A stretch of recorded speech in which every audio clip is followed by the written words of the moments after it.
Okay, so today we're going to dive into a really fascinating and, pretty provocative sermon by the Reverend Sun Myung Moon.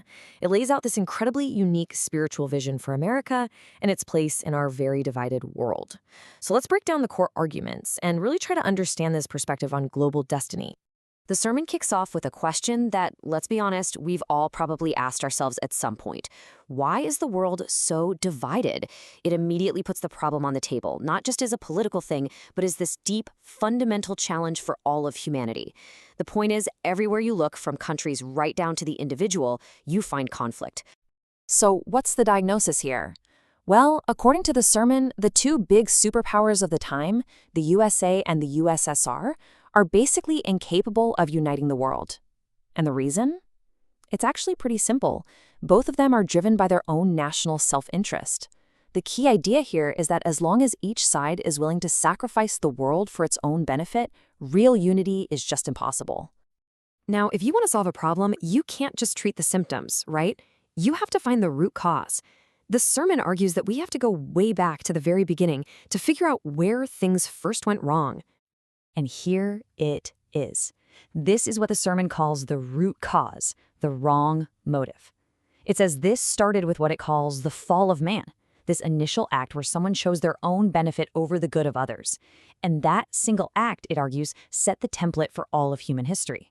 It created this legacy of selfishness that we're still dealing with. What's really interesting is how the sermon pictures this as a kind of ripple effect. Like dropping a stone in a pond. The division starts inside the person, a conflict between your mind and your body. Then it expands outward, creating conflict in the family. That scales up to the nation, and boom, you end up with the divided world we have today. It's just a massive chain reaction of self-interest. Okay, so if self-interest is the problem, what's the solution? The sermon puts forward a pretty radical alternative, a principle that is the absolute opposite of the way the world is heading. So how does it define this principle? This lays it out so clearly. It's like a fork in the road. The way of evil is sacrificing other people for your own gain. The path of conquest and domination. But in total contrast, the way of good is sacrificing yourself for the benefit of others. The sermon says that this, and only this, is the true path to prosperity and unity. And here's a real-world example from the sermon to make this idea concrete. The conflict between Soviet Russia and Red China, it wasn't just about ideology. It was a clash of national egos. Each nation wanted to be the center of their world, and each was willing to sacrifice the other to get there. It's a perfect illustration of that way of evil. So how is this way of good supposed to actually work? Well, the sermon lays out this hierarchy of sacrifice. It starts with religion, which has to sacrifice for the good of the nation. Then that nation has to be willing to sacrifice for the good of the entire world. And finally, the whole world sacrifices for God, which completes the circle and brings about real unity. And this brings us right to the heart of the sermon, the specific and, in its view, divinely chosen role of the United States in this whole global plan. According to the sermon, America's very foundation was built on this idea of sacrifice. It points to the Pilgrims who built their churches and schools before they even built their own homes. That spirit of putting the public good first is seen as the root of America's greatness and the foundation for its divine mission. So, the crucial point is this. The sermon makes the incredibly bold claim that God actually prepared and chose America for a unique purpose, not to rule the world, but to be the one nation that would willingly sacrifice itself for the good of all humanity and in doing so, lead the world to a new age of unity. But here's the twist. Just when America is held up as the chosen nation, the sermon delivers a massive warning. It argues that America is failing its mission, that it's dangerously off course. And what's the core problem? The sermon warns that this huge emphasis on individualism is eating away at the very virtues America needs for its mission. As individualism shoots up, these collective values, like love for your country and family integrity, start to fall, and that weakens the nation from the inside out. And the consequences are, well, they're dire.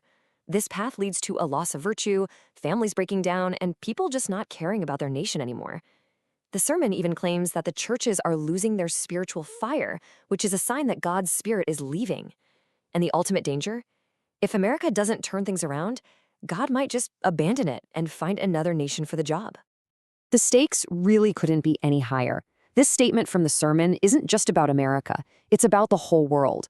When it says the end has come, it doesn't necessarily mean a physical apocalypse.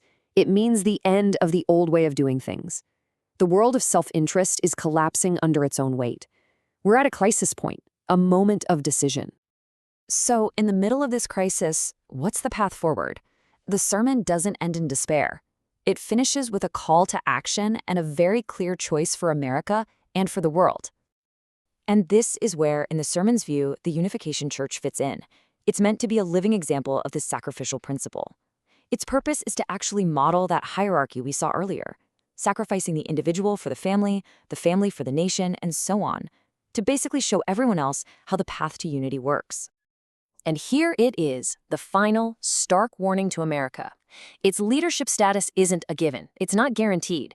According to the sermon, it's totally conditional on fulfilling its divine responsibility. If America chooses its own interests over the world's, it will lose its position as the leading nation. Simple as that. And so we end with the sermon's ultimate challenge. It leaves us with this powerful and really provocative question. If America fails, who's going to step up? Which nation is willing to embody this principle of sacrifice for the sake of all of us? It's a question that really forces you to think about what true leadership means in our world today.